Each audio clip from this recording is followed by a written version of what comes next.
I chose you. Sabihin mo sa katabi mo, pinili ka ni Lord. Before the foundation of the earth, we were still sinners. Nasa sinapupunan pa lang tayo ng ating mga nanay, pinili ka na. Sabihin mo sa katabi mo, pinili ka. Isn't it amazing na hindi tayo ang pumili sa calling natin? Ang Diyos? It means, believe sa'yo ang Diyos. You have to stop demoting yourself. You have to stop demoting Jesus. You have to believe on the God who believes in you.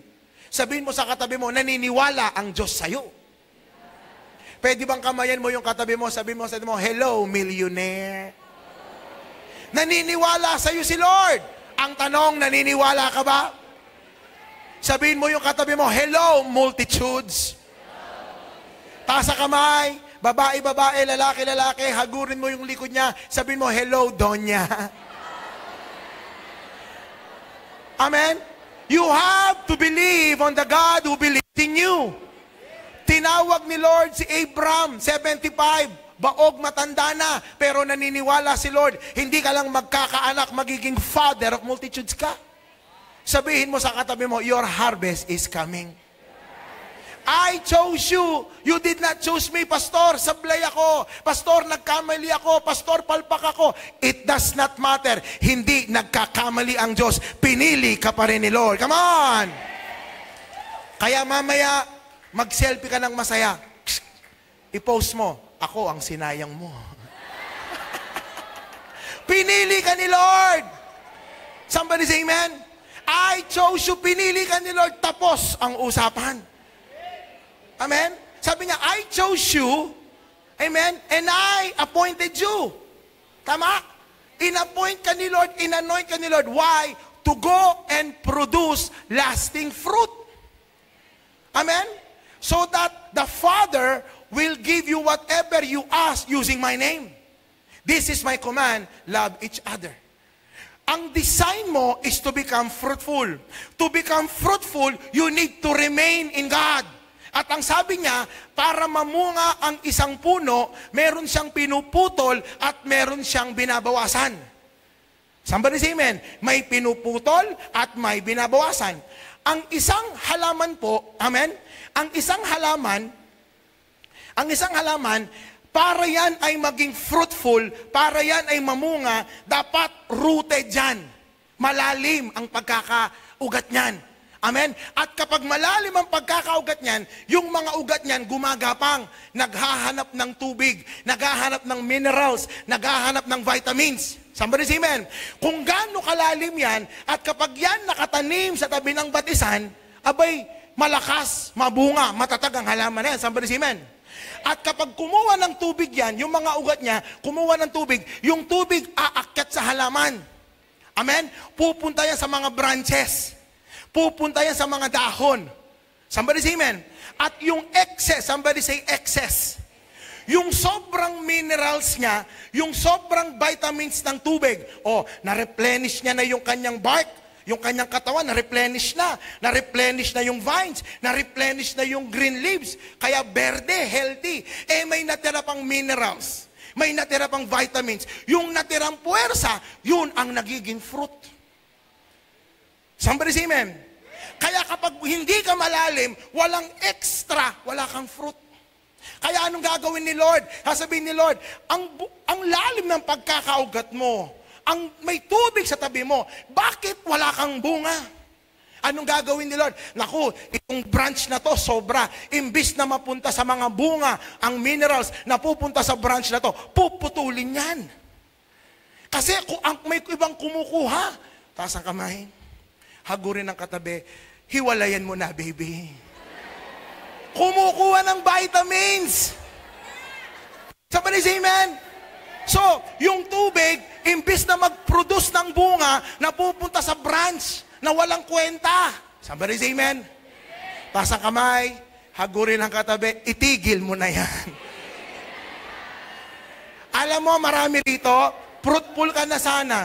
Ang dami rito, ang dami mo na sanang bunga. Ang problema, ang dami mong tinatago. Taas ang kamay, hagurin ang katabi, say mo, may ginagawa ka na naman. Sabihin mo sa kanya, alam mo mali. Sabihin mo sa kanya, itigil mo na habang may panahon.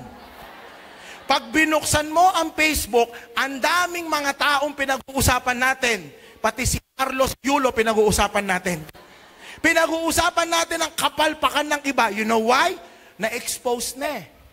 Yung katabi mo, malapit na. Sabihin mo sa katabi mo, habang hindi ka pa nabubuking. Taas ang kamay, hagurin na katabi, habang hindi ka pa nahuhuli. Sabihin mo, itigil mo na. Somebody say amen. Somebody say amen. Only those who are consecrated will see amazing things.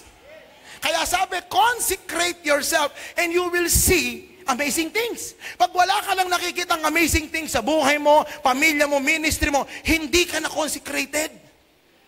Somebody say amen? Kaya anong gagawin? May babawasan lang. At merong puputulin. Why? Babawasan at puputulin ang sigarilyo. Binabawasan o pinuputol? Ang drugs, ang alak, binabawasan, pinuputol. Ang pagtataya sa wedding, ayan na, binabawasan na. O ang Facebook, pinuputol, binabawasan. Binabawasan lang. O ang maling relasyon, ang pornography, ang magkasintaang nagsisex outside marriage, binabawasan, pinuputol. Once a month lang, pastor. Amen? May pinuputol, may binabawasan. Somebody say amen. Kapag pinutol yan at kapag binawasan yan, yung tubig na puno ng minerals at ng vitamins pupunta sa mga branches, pupunta sa mga leaves, at dahil sobra-sobra consecrated, lalabas sa mga bunga yan.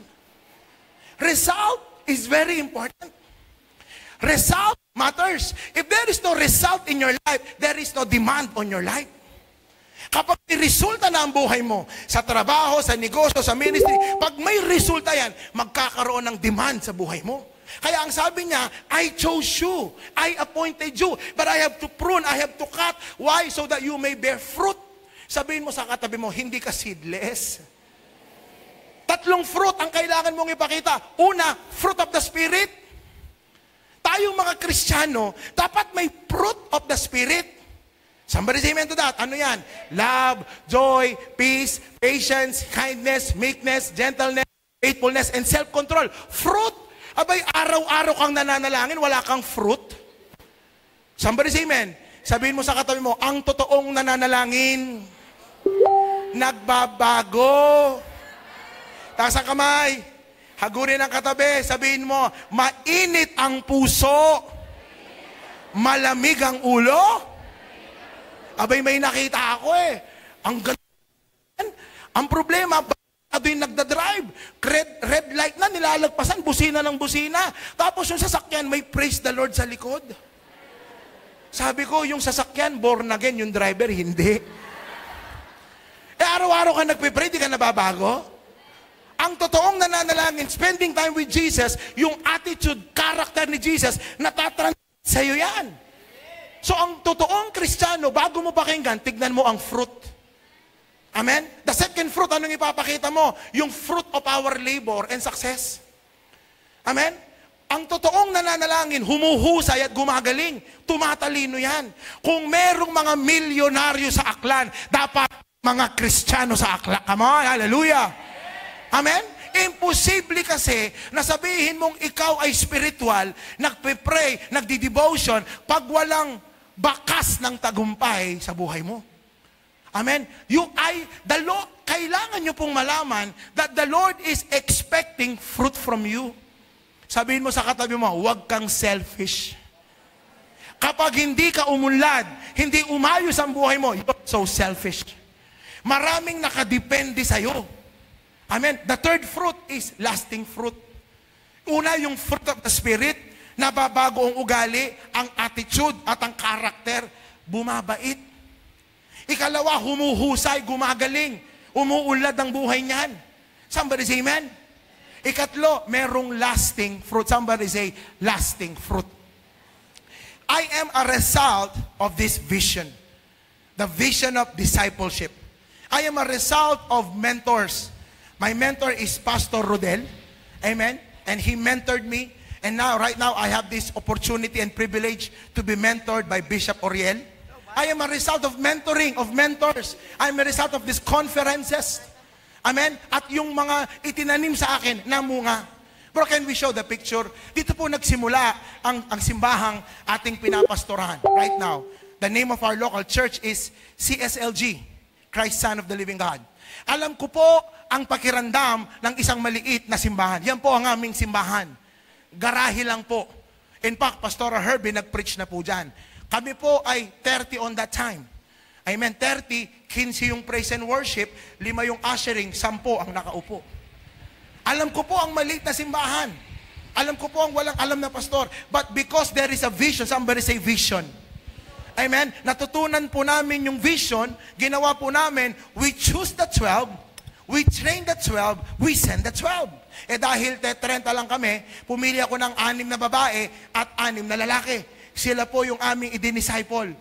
As we are in the vision, unti-unti, dahan-dahan. Sabi mo sa mo, dahan-dahan. Simula sa garahe na yan, ayan po sila.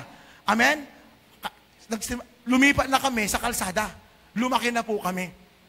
Doon sa garahe, 30 kami, nagdalawang service kami, hanggang sa nagtatlong service kami, napagod kami, lumipat kami sa garahe, sa kalsada. We continue to do the vision. Somebody say the vision. Vision will upgrade your life. Somebody say amen? After sa vision lumipat na kami sa bagong facilities. Amen? Lumipat po kami sa SM Cinema. Amen? Kasi kapag may vision, may multiplication. Lumipat na po kami. Can we show the picture please? Amen? Lumipat na po kami sa SM Cinema. Sa SM Cinema, lumaki ng lumaki ang gawain. Narating na po namin dun yung 400 hanggang sa 500. Pero yung vision, buhay talaga Amen? Ang mga tao na bago buhay, natutong manalangin, mag-devotion, natutong maglingkod sa Panginoon, na bagong attitude, character, naturuan ng producing wealth, lumaki ng lumaki. From the SM Cinema, lumipat na po kami sa bagong facilities. Binigyan po kami ng isang magandang facilities ni Lord. Ang laman po is 600 per services. We have 600 chairs and we are having 3 services in a week. Palakpakan po natin ang Panginoon. Sabihin mo sa katabi mo, the vision works. Amen? Ano ba ang requirement to become harvest ready?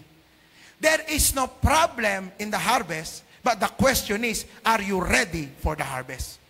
Ano ang requirements? Amen? Number 1, para tayo ay magkaroon ng lasting fruit o harvest, we must have a true relationship with God. Somebody say, true relationship with God. Kailangan ang ating relasyon sa Panginoon ay totoo.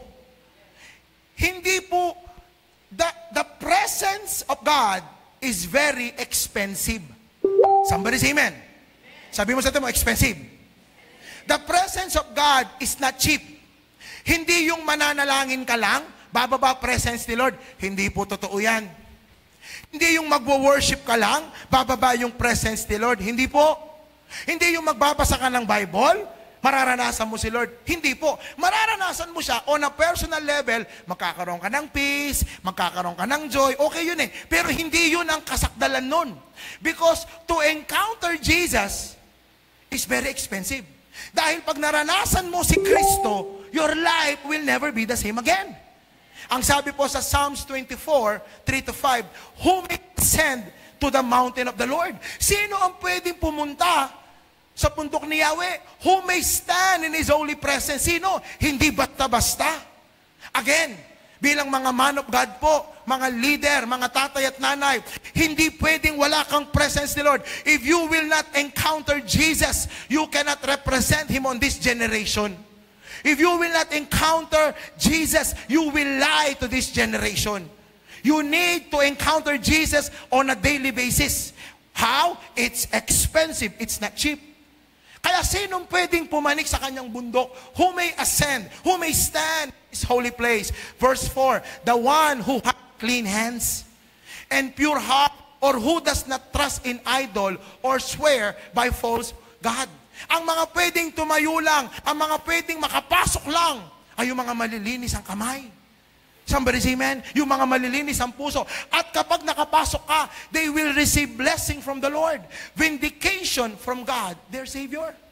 Kaya ang sabi sa Psalms 91, He who dwells in the secret place of the Most. One more time. He who dwells in the secret place of the Most. Yung prayer mo, secret place mo yan.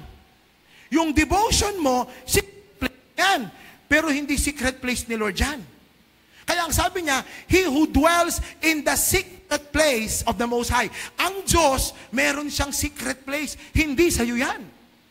At kapag ikaw, you can pay the price consistently. Pag meron kang clean hands, meron kang clean heart, anong gagawin ni Lord? You're paying the price of humility. You're paying the price of sacrifice. You're paying the price of consistency. Pag nakita ng Diyos yan, kukunin ka niya, dadaling ka niya sa secret place. Doon may revelation, doon may anointing, doon may wisdom, doon may empowerment. Somebody, amen? Sabi mo sa atin mo, you need the secret place of God. Kaya basahin niyo po, si Daniel, papatayin na siya. Kasama si Shadrach, Meshach, Abednego. Nanalangin siya, kinuha siya ng Diyos, dinala sa secret place, ni-reveal. Hindi ka ba nagtataka? Lord, 10 taon na ministry. Lord, 5 taon na ako cell leader. Bakit walang breakthrough? You need to go to God's secret place. Kaya ang sabi ni Paul, hindi ko alam kung ako'y tulog, hindi ko alam kung ako'y gising, pero dinala ako ng Diyos on the third heaven, the secret place. Somebody say, Lord, bring me to your secret place. Sa secret place, alam niyo po, pag nasa secret place kayo, yung mga revelation andon. Kaya malaking problema kapag ang prayer mo palaging pengi noon.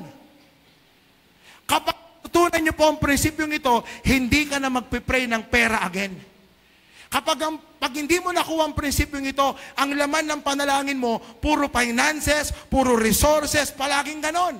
Why? Kapag binigay ni Lord ang secret place niya sa'yo, it gives you wisdom. Kapag wala kang secret place, lahat ng maririnig mo rito, they will become knowledge. Knowledge is the gathering of information. But wisdom is applied knowledge. Somebody say amen. Kapag nakapasok ka sa secret place, iba nang dating yan. Bibigyan ka ng anointing, empowerment ni Lord. Hindi ka na magpipray ng pera again. Somebody say amen. Taas ang kamay. Taas ang kamay. Hagurin ang katabi. Hello, Donya. Somebody say poor. Sa Pilipinas po, ang tawag sa atin, developing nation. Pinasosyal lang, third world country. Amen? Sa Pilipinas, maraming poor. Ang ibig sabihin ng poor, lack of access to resources. May pera, may resources, pero ang mga taong poor, wag po kayo magagalit, ang mga taong poor, wala silang access sa resources, pero may resources. Hindi lumalabas ang ginto, hindi lumalabas ang finances sa mundo. Andyan lang. Ang problema, wala. Hindi mo maabot. Poor ang tawag doon. Pag sinabi namang rich, somebody say rich. Sabi mo sa atin mo, hello rich. Ang poor, walang pampaaral sa anak, walang pambili ng bahay, walang pambayad ng matrikula, walang pambili ng ganito. Why? Wala siyang pambili, pero may resources. Poor eh. Wala siyang access. Pero yung rich, may access. May access siya sa resources. May negosyo, may trabaho, may access. Kaya nakakabili siya. Somebody say amen. Pero iba, wealthy. Somebody say wealthy. Sabi mo sa atin mo, hello wealthy. Ang wealthy, hindi niya kailangan ng access. Ang wealthy, Deuteronomy 8:18, nagpuproduce yan. Kaya malaki ang gagawin mong pagbabago. Never pray for money. Somebody say amen. Sabi ni Lord, and I will give you the ability, Deuteronomy 8:18, to produce wealth. Hindi hinihingi ang pera. Wala akong kausap. Ang bibigay sa inyo ni Lord, the ability. Wala akong kausap talaga. Come on, palapakan mo si Lord. The ability, hindi na access, ability. Nagpo-produce ka. Kailangan mo ng revelation, ipo-produce mo yan. Saan? Sa secret place. Kailangan mo ng divine connection, hindi niya patutulugin. Yung hari si Mordecai, ipapaalala ka. Ay, wala talaga akong kausap dito. Palakpakan mo si Lord, sabi mo, Lord, give me the anointing to produce Yung mga disciple mo, nasa loob mo yan. Si Jesus, bago niya tawagin si Peter, si James, at si John, nag-fasting ng 40 days. Tapos pagbaba niya, nilabas. Wala ko talaga. Hallelujah. Come on! Nilabas niya lang yan. Saan mo ilalabas? Sa secret place. Again, your prayer life is your secret place. But there is a secret place not even eagles have seen. There is a secret treasure in the darkness not even the eyes of the falcon has seen. That's the secret place of God. Bibihirang mga pastor ang nakakarating doon. Kasi titignan mo, bibihirang pastor, sa leader, negosyante, Lord, ang tagal ko ng pastor, ba't ang member ko 30 lang? 100 lang, Lord. Lord, pag hindi mo ako binigyan ng instruction, 10 taon na ako, tama na. If you will not show up, if you will not give me revelation, tama na, ibigay na lang natin to sa iba. Dapat dumating ka sa ganun.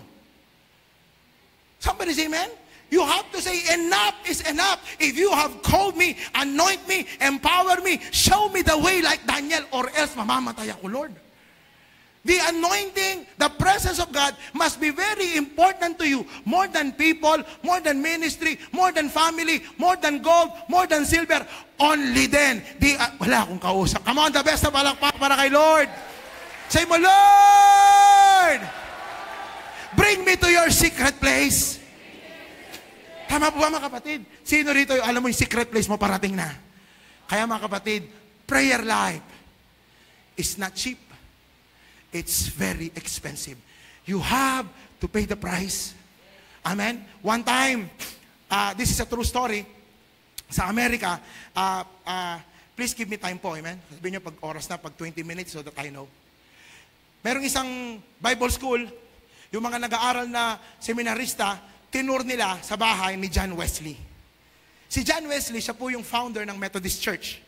Malaki po yan, alam niya naman, di ba? Sa buong Pilipinas, maraming ganyan, Methodist Church. Tinur niya ang mga seminarista sa bahay ni John Wesley. Ang sabi ng teacher, ito ang sala ni John Wesley, ito ang kanyang kusina, ito ang kanyang kwarto. Tapos pumuntas doon sa kwarto, merong isang lumang rag. Doon sa lumang rag, merong kulay, merong circle na pudpud. Pudpud yung rag, 2 bilog na ganon. Nagtanong yung bata. Sabi niya, Sir, bakit yung rag na to may pudpud na bilog? Ang sabi nung teacher, diyan lumuluhod si John Wesley. At diyan siya nagpipray, Lord, anoint me for my generation. Diyan siya nagpipray, kaya inanoint siya ni Lord. Maraming mga churches ang kanya nabuksan. Nakakabayo, nangangabayo siya, nagbubukas ng daan-daang libu-libong churches. Noon yun. Siyempre ngayon, hindi na pwede. Amen? Yan pala sikreto niya. Oo, sabi. Tapos natapos na yung tour, sumakay na yung mga estudyante doon sa bus, bilang yung teacher, 10 sila, 1, 2, 3, 4, 5, 7, 8, 9. Ba't 9 lang tayo? Kulang ng isa.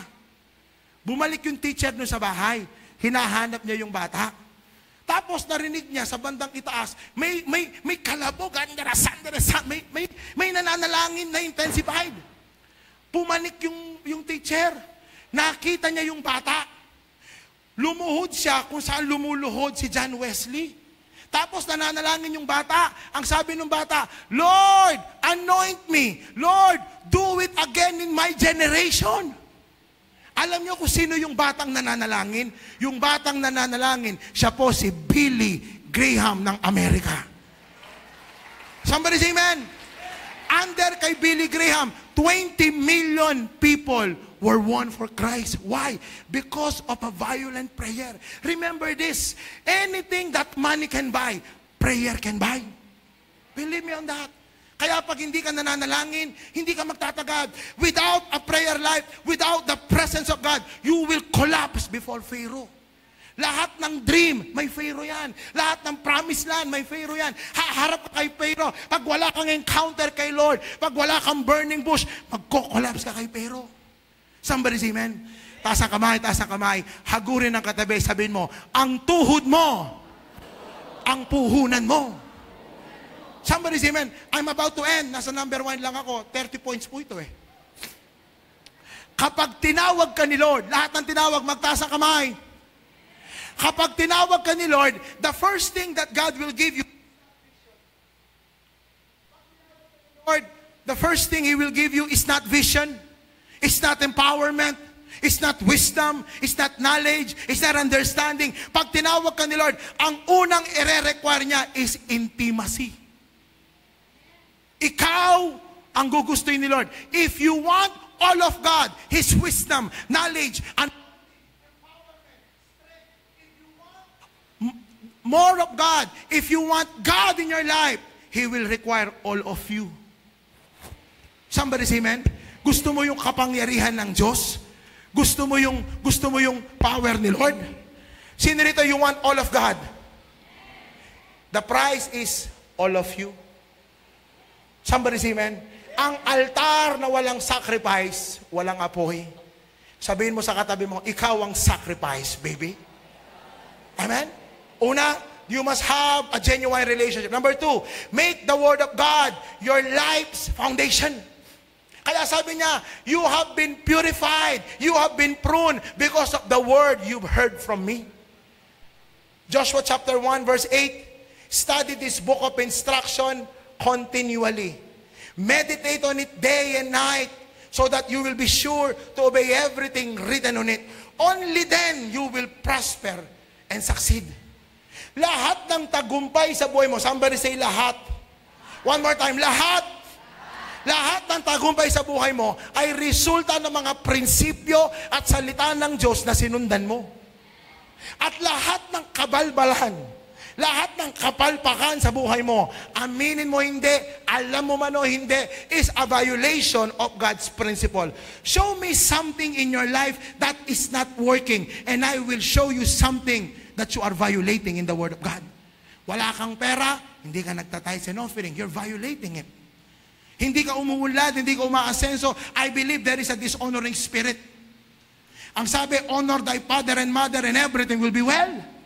Somebody say amen to that? Amen. How can a young person stay pure? By meditating, by walking on the Word of God. Somebody say amen to that? Lahat ng, look at this, God is predictable. Amen? Ang Diyos, pwede mong malaman ang susunod na gagawin niya. I'm not saying huhulaan mo, predictable. Kasi ang Diyos, siya ay nakatali. Somebody say nakatali. Sa kanyang salita. Taasan ko po huwag niyo po kayo misquote. Hindi lang ang demonyo ang pwede mong talian. Pwede mong talian ng Diyos sa kanyang salita. Pag ibinalik mo sa Diyos yan, palakpakan mo si Lord, God is bound by His Word. Don't just declare, don't just prophesy, don't just pray. What you're saying, is it biblical? Tama? Kasi pag biblical yan, tama puso mo, bibigkasin mo lang yan, it will manifest. The Word of God must become your foundation. Tama po ba mga kapatid? Kaya any attack, I'm ending. Any attack on your prayer life, any attack on your devotion, on your study time, is a direct attack on your destiny. Somebody say amen. Kaya gusto nyo maging fruitful, gusto natin ng great harvest, amen? You go down on your knees. You pay the price. You humble yourself. Lord, I may decrease that you may increase. Show me, Lord, what is wrong in my life. Show me, Lord, what are the principles am I violating, Lord? Reveal yourself to me. Kailangan dumating ka sa punto na kapag hindi nag-reveal si Lord, pag hindi kanya kinausap, tama na. Dumating pong ganyan si Moses. Ang sabi ni Moses, if you will not let go with us, do not let us go. Nung nakita ng Diyos yung kanyang puso, sabi niya, Moses, do not worry. I will personally go with you. I will give you rest. And everything will be fine. Clap your hands for Jesus. Are you blessed? The best na palakpak para kay Lord. Bro, okay na ba yung picture? Pwede ba natin pakita? Nanggaling po kami sa garahe. Amen? Lahat ng pwedeng pagkatiwalaan sa garahe, pwede sa kalsada. Amen? Bro, pakita po natin. At nung lumipat na po kami sa kalsada, amen? Nandiyan ba? Pwede ba natin so that I could continue dyan? Meron? Amen? Nung lumipat kami sa kalsada, dinala po kami sa SM Cinema. Nagstay po kami sa SM Cinema ng 3 taon. Ayan po, divine acceleration. Amen? Nagstay po kami dyan. Why? Kasi, look at this, I'm almost done. Can I call on the keyboardist? I believe I have 10 minutes. Be careful of always preaching about the promise. Amen? Ingat po tayo na lagi tayong nakafocus sa promise. Ingat tayo na ang pinipreach natin ay palaging promise. Because God is more in the process more than in the promise. Ang problema, gagaling ka, uulad ka, asenso ka, giginhawa ka, magmumultiply ka, that's a promise. Ang problema, pag uwi mo, putol ang ilaw mo. Pag uwi mo, nag-away nanay, tatay mo. Pag uwi mo, may sakit karamdaman ka. Amen? Hindi ka na-prepare sa promise. Hindi nyo ba nabasa sa Bible? The dream has yet to be fulfilled until Joseph's character has been tested. Amen? Yung promise, andyan na, pero dadaan ng process. From a garage, dinala kami sa kalsada, nasa SM na po kami. Ay, palakpakan naman natin si Lord for that. Pastor, bakit mo pinapakitan? Pinapakita ko po ito. Alam ko po ang maging maliit. Alam ko po. Pero I'm telling you, that's not your final destination. Hawakan mo yung dibdib mo. Say mo, there has to be more. Say mo, there is multitudes inside me. Say mo, my future is not ahead of me. It is trapped inside me.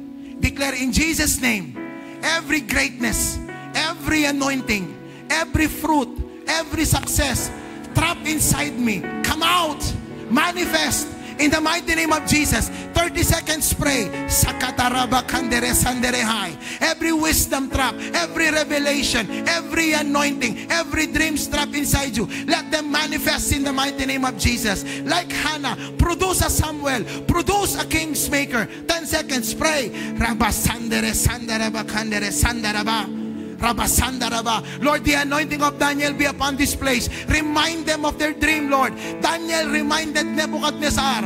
Remind them of their dream. Remind them, Lord, of their destiny, Lord. Hallelujah. Come on, clap your hands for Jesus. I have 5 minutes. Galing po sa SM. Hindi po kami tumigil. Taas, baba, taas, baba. We continue on the process. We choose the 12. We train the 12. We send the 12. We have this strategy. We go to mentoring. Bro, pakita mo yung susunod. Hanggang sa lumipat na po kami sa aming bagong facilities. Yan na po yung aming bagong. Come on, palapakan po natin si Lord. Yan na po ang aming bagong facilities. Bro, last picture, amen? Amen? Yan po ang aming church ngayon. Purihin ang Panginoon, amen? That brings me to the third point. Una, yung totoong relasyon kay Kristo. Yung hunger and thirst for God's presence. Again, the presence of God is not cheap. You don't go to church and pray once a week, worship once a week, tapos gusto mo yung anointing. It will not happen. Alam niyo po, I'm done. 4 minutes. Yung mangkukulam, yung mga baram, mangkukulam po, kukuha po ng manika yan. Tapos ilalagay yung pangalan mo sa likod ng manika, kukuha siya ng buhok mo. Tapos pag nanalangin yan, susumpay ka, bigyan mo siya ng sakit, karamdaman, lumpuhin mo, nanggigigil mag-pray yan. Buti pa yung mangkukulam, nanggigigil pag nag-pray. Pag tayo,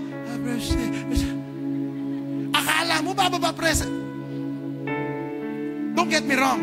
Akala nyo ba bababa bigla presence si Lord dito? No. His presence is not cheap. His presence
Pastor Rodel, amen?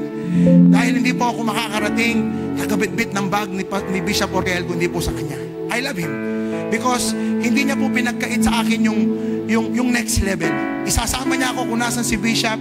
Isasama niya ako sa mga meeting. Ipapakilala niya ako sa mga pastors. Kasi hindi ho sapat ang kagwapuhan eh. In-endorse niya, oy si Gerald ito matino to. Saka ka-endorse niya sa akin, people begin to trust me. Amen? Pinagpipreach ako sa church niya, dinadala sa ibang lugar, hanggang sa masilipan ni Bishop. Simula nung mentoran ako ni Pastor Rodel, amen, my life has never been the same. I tell you, don't get me wrong habang wala si Bishop. Amen?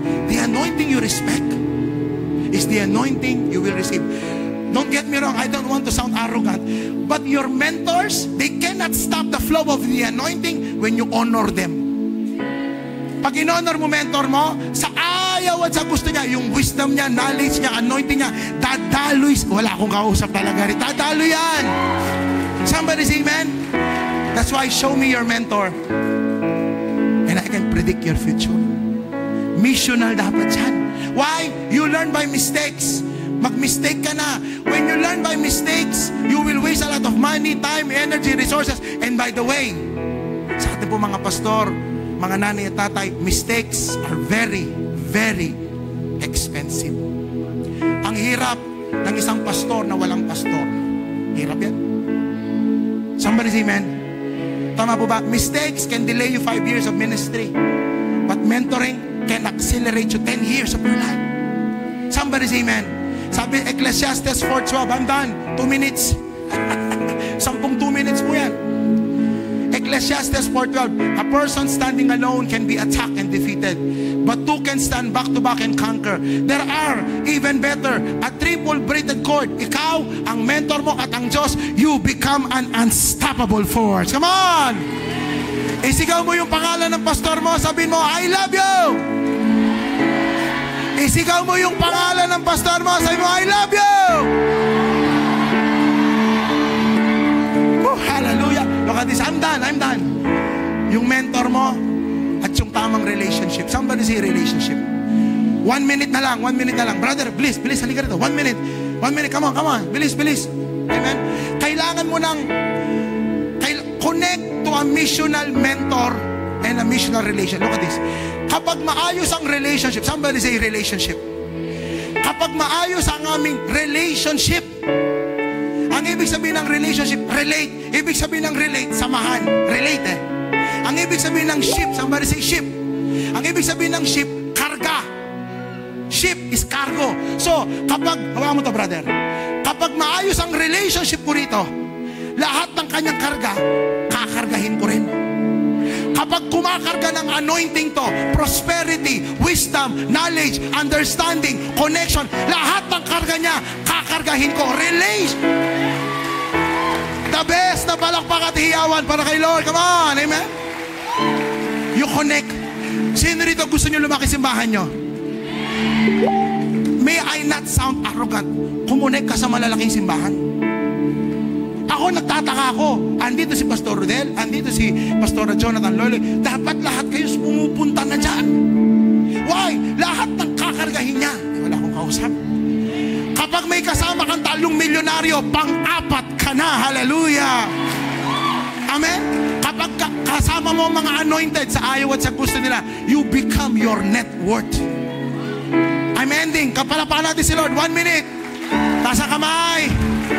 Say mo, Lord, connect me to the helpers of my destiny. Why? It's impossible for you to succeed unassisted. Jesus needed the 12. Jesus needed Cyrus. Jesus needed the women. Every destiny, may destiny helper sa likod niyan. Ang problema, pag hindi ka nagpipray, hindi mo inayos ang attitude, character mo, may tumitingin na sa'yo, gusto kang tulungan. Kaso nakikita yung pangit na ugali. Taas ang kamay. Hagurin ng dahan-dahan yung katabi mo. Sabi mo, magbago ka na. Taas ang kamay. 30 seconds, hagurin ng katabi. Tama na yan. Kurutin mo sa bilbel, magayos ka. Amen. Number 4, deploy yourself into service. Multiplication, ang multitudes, grabe. Influence, imposible. You have to deploy. Look at this. Hindi lahat, tingnan niyo po ako, I'm ending, 20 seconds. Hindi lahat papanig sa stage na to. Please, don't get me wrong. Hindi lahat papanig sa stage na to. Hindi lahat magki-keyboard. Hindi lahat mapopost sa Facebook yung picture. Hindi lahat. Hindi lahat ng greatness nandito. Siguro ang tingin nyo sa amin dito, great. Pero meron dito, hindi ka kilala, hindi ka na-picture, hindi ka na-appreciate. Pero alam ni Lord ang ginawa mo sa gawain niya. Ang tingin sa'yo ni Lord, great pa rin. Hallelujah. Sabihin mo sa atin mo, you are great. Meron dito, unknown ka, wala kang pangalan. Ayaw mo, hindi ka nakikilala. Pero sa tingin ng Diyos, baka mas great ka pa sa akin. Not everybody will stand in the pulpit. Not everybody will be known. But you can serve God. You could pray. You could support the ministry. You could invite. Somebody say, man, one time, I'm ending. Sabi mo sa atin mo, pang 10 ending niya na yan. One time si Jesus naglalakad. Naglalakad si Jesus, Matthew 20:25. And he heard his disciples quarreling, talking about who is the greatest of us. Naglalakad si Jesus, tumingin siya. Hoy, kayong 12, nakakatawa kayo ha. You're talking kung sino pinaka-great. You wanna become great? Tameme yung mga 12. Ang sabi nila, yes Lord, good! Yes! Sabi ni Jesus, finally, gusto nyo maging great? Kasi, hindi sila nirebuke ni Jesus. In fact, ang sabi ni Jesus, you want to become great? Yes Lord. Then, you should become the last. The first should become the last. You want to become great? You need to serve. I came to serve, not to be served. Ang pampalabas ng greatness is service. Si David, look at this.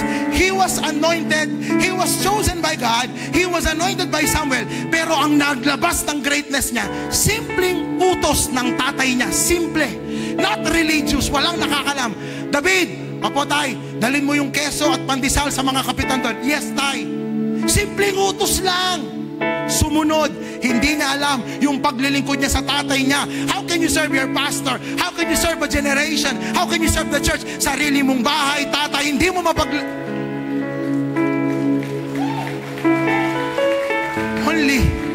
Only great men can serve. Believe me, only great men can serve.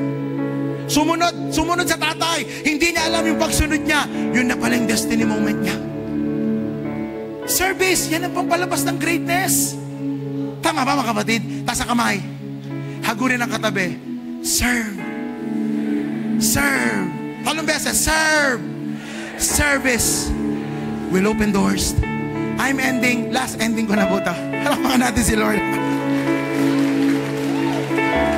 That is anything that money can buy, service can buy.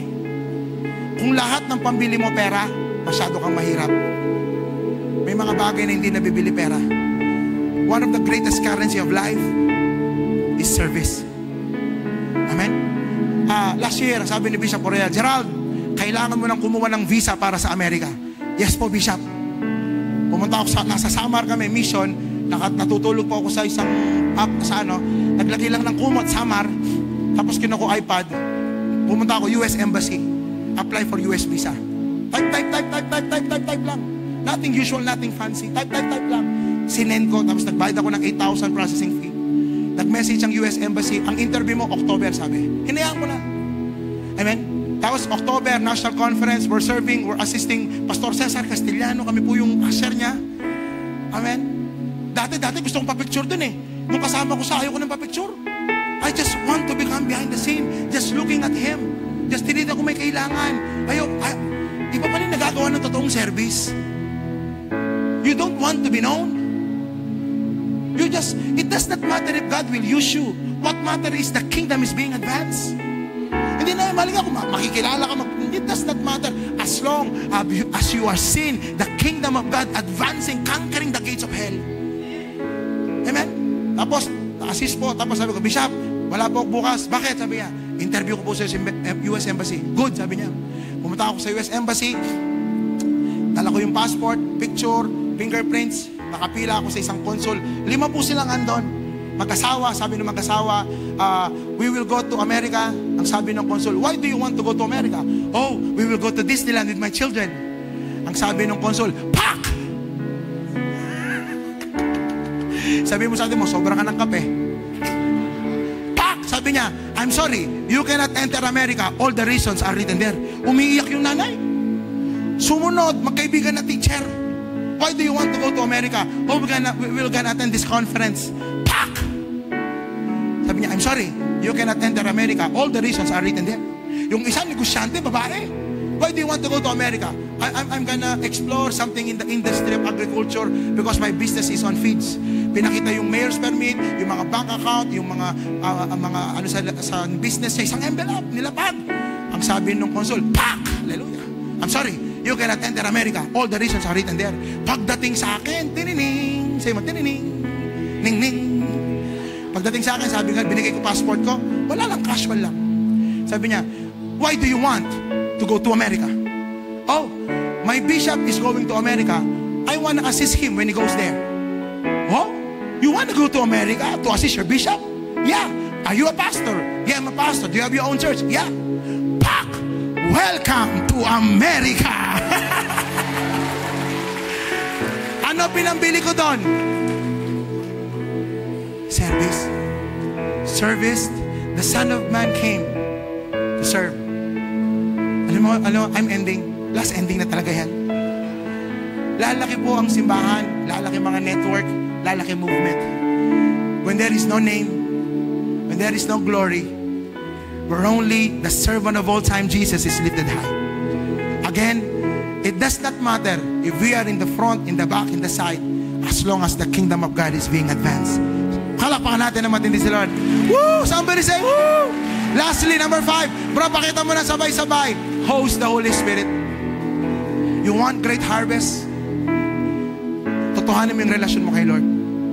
Yung Word of God, gawin mo foundation. Torrents, winds, floods will come. Pero pag ang Word of God ang sandigan mo, di ka babagsak. Connect to mentors. Deploy mo sarili mo. Padala mo yung sarili mo sa service. Ako, naniniwala ko yung mga to. They pay their tickets, I believe. They serve. They pay to serve. At pag uwi nila, bro, double pork, wala akong palakpakan natin si Lord, amen? And you host the Spirit. Kapag nasa yung Holy Spirit, listen carefully. 30 seconds, the time is clicking.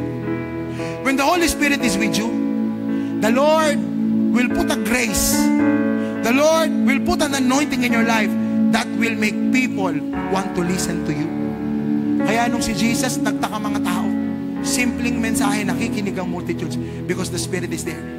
When the Holy Spirit is with you, He will supply you with wisdom. He will supply you with faith. And He will supply you with power. Then you will see. You will be part of what God is doing. Psalms 133. Tayo po ay tumayo. Hallelujah. Hallelujah. Palapakan natin si Lord sa ating pagtayo. Can I call on the worship team? Psalms 130. Lahat po na napagpala, pumalakpak at humiya. Come on! Louder! Aklan louder! Shout! Taas ang kamay, shout! Anoint me, Lord! It says here, kung sumigaw ka para sa ito, Psalms 133, how good and pleasant it is when God's people live together in harmony. It is like a precious oil. Somebody say oil. Look at me. It's like oil poured on the head, running to the beard, running down to Aaron's beard, to the collar of his robe, as it is a dew of Hermon falling on Mount Zion. For the Lord bestows His blessing even more. Ang anointing daw, parang oil sa ulo. Amen? Ibubuhos ang oil, bababa sa mukha. Pag nasa iyo anointing, babaguhin ni Lord yung mukha mo. Yung glory ni Lord ang makikita. Tapos yung oil pupunta sa leeg. Sa leeg. Sino rito na stiff neck ka na? Yung pag na stiff neck kayo, kumusta? Sa Bible, ang stiff neck, katigasan ng ulo. You stiff neck people, disobedient. Pag anointed ka, yung glory ni Lord ang carry mo, wala ka ng mukha. Tapos dadalo yung oil dito, mawawala yung katigasan ng puso mo. Mawawala yung disobedient mo. Dadalo yan sa dibdib. Bibigyan ka ng bagong puso ni Lord. The breastplate of righteousness. Dadalo yan sa kamay. Mawawala yung sumpa sa kamay mo. Lahat ng hahawakan mo, pagpapalain niya. Dadalo yan sa paa mo. Ay, wala akong kausap. Igano mo sa iyo, mga paa! One more time, mga paa! Aapak ka! Sa airport! ng iba't ibang mga bansa. Come on! Sabi mo, mga paa, aapak ka sa entablado ng graduation mo. Sabi mo, mga paa, aapak ka sa sarili mong bahay at lupa. Lift your hands. Let's worship the Lord. Thank you, Jesus.